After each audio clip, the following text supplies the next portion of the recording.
Hello, friends and family, brothers and sisters. It says that we are live. We're here today with Manny Mejias, and I want to ask him a couple questions. Manny, what did you go to prison for? When I was 15 years old, I was arrested, tried, and convicted of first-degree murder, conspiracy to commit first-degree murder, aggravated robbery, and theft by control. Okay, so and how much time did you do? I was originally sentenced to life in prison, having to serve 25 years before the possibility of parole. But I went back to court, and I was able to get resentenced to second degree, and I spent 20 years in prison. I tell people I went in when I was 15 and out when I was 35. In with no hair on my chin and out with no hair on my head. That's good. Okay, and so you were released, and so you're no longer on parole, probation, nothing like that? I didn't have any tail when I got out. I had an all-flat time, so I did every single day, every single second. Good, okay.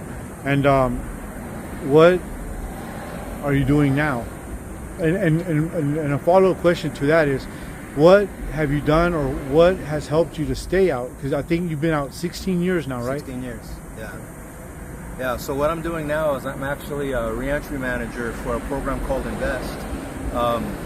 We help people reenter society from the county jail. What have I been doing, or how did I stay out? First and foremost, I have to thank God. Always had his hand on me, always looking out for me, man. Keep me out of trouble, especially when I'm being bullheaded. Secondly, determination. I just never wanted to go back. 20 years was enough for me. I'd seen too much while I was there. I missed too much while I was gone. And I just had this determination that I didn't want to go back. But in order to not go back, I had to change. I mean, if I wanted this new and different life, I had to learn new and different skills. And so I started doing the best I could do with that, man. Reading all the psychology books I could find, self-help books I could find. When I was finally able to go to therapy, I went to therapy. I didn't want to. I was afraid of the stigma, but somebody encouraged me and they said, hey man, give it a shot. And if you don't like it, at least you gave it a shot. Therapy helped a lot. And what I'm doing now really helps a lot, because I go back into the county jail and I talk to people in the same situation that I was in. As a matter of fact, I've recently been given permission to talk to the juveniles that are in the county jail.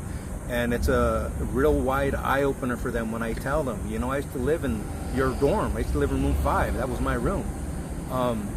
So talking to other guys and males and females that are in the county jail and trying to help them change their lives, right? My motto when I teach them is, hey man, nothing changes if nothing changes. If you want a new and different life, you got to learn how to do new and different things. And so what I teach is a curriculum called Freedom Management.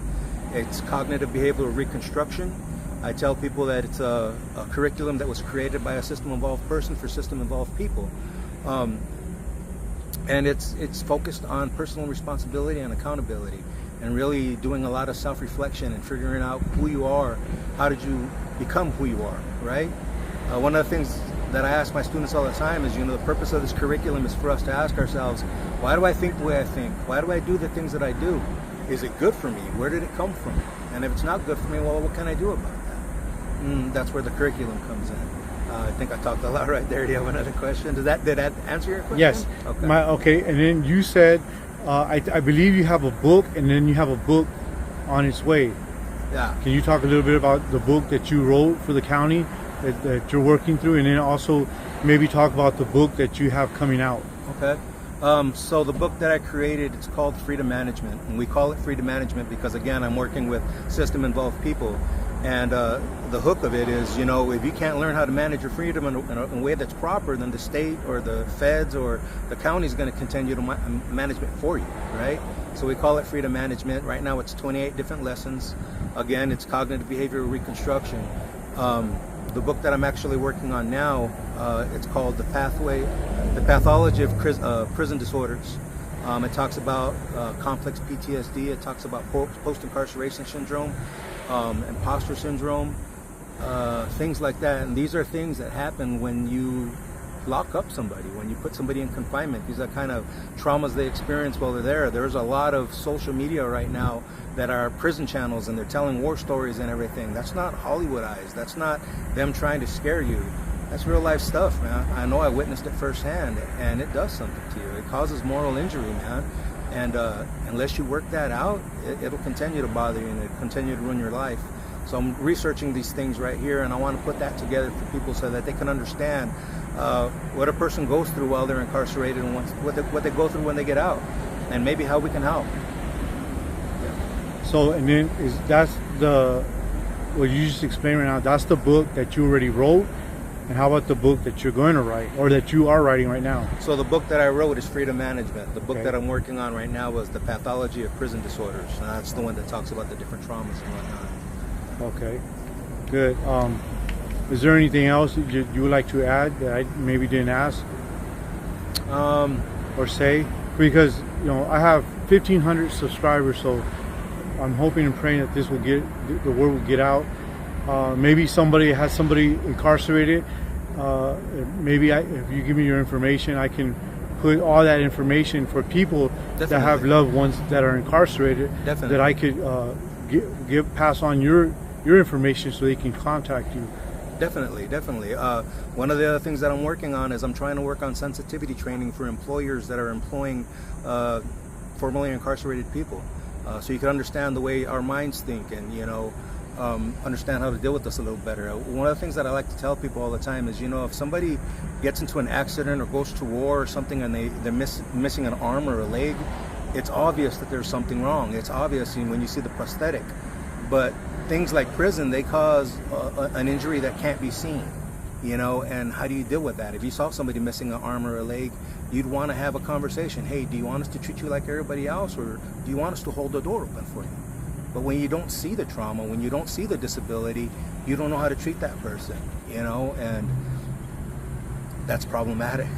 So I'm also working on that stuff too. And again, yeah, Johnny, no problem. I'll give you my information. If people want to contact me, you're more than welcome to. I just want to try to help everybody out as much as I possibly can. And I still want to give all glory and credit to God, man, because if it wasn't for Him, I wouldn't be here now. So it's a myth and it's a lie that you can't, they say you can't teach an old dog new tricks, right? That's right. That's what they say, but I don't believe that. I believe that we can be anything that we want to be as long as we put in the work. Again, if you want a new and different life, it's really simple. You got to learn how to do new and different things. Right.